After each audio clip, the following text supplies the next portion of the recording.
এর আগে বারাণসী এমন হাই ভোল্টেজ ফ্যাশন শো দেখেনি, তাও আবার ওপেন এয়ার গঙ্গার ঘাটে। মনীষ মালহোত্রার একের পর এক এক্সক্লুসিভ ডিজাইনার ওয়্যারে একদিকে যেমন র্যাম্পে হাঁটলেন নামি মডেলরা, তেমনি এই রাতে সবচেয়ে বড় আকর্ষণ ছিলেন রণবীর সিং এবং কৃতি সানন। এদিন মনীষের কালেকশনের থিমই ছিল বেনারসি, আর বেনারসি যখন থিম, তখন বেনারসের থেকে ভালো ভেন্যু আর কি বা হতে পারে। আর এদিন ফের একবার উপস্থিত দর্শকের মন জিতে নিলেন রঙ্গিলা রণবীর। আসলে তার মধ্যে এমন একটা চার্ম আছে যা মানুষকে তার প্রতি আকৃষ্ট করতে বাধ্য করে। আর আরও একটি ব্যতিক্রম নজরে পড়ল এই র্যাম্প শোয়ে। গোটা শোয়ে খালি পায়ে র্যাম্পে হাঁটলেন রণবীর।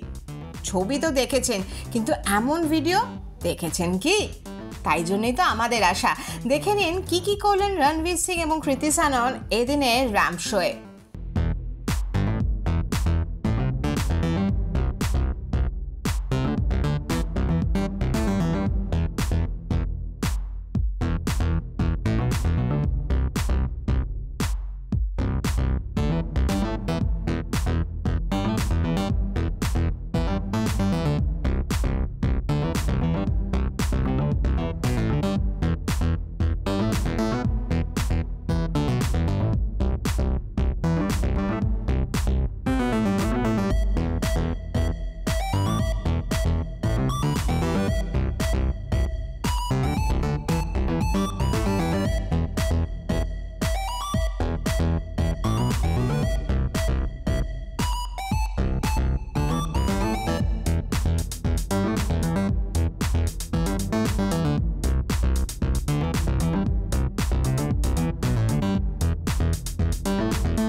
এই সময় ডিজিটাল।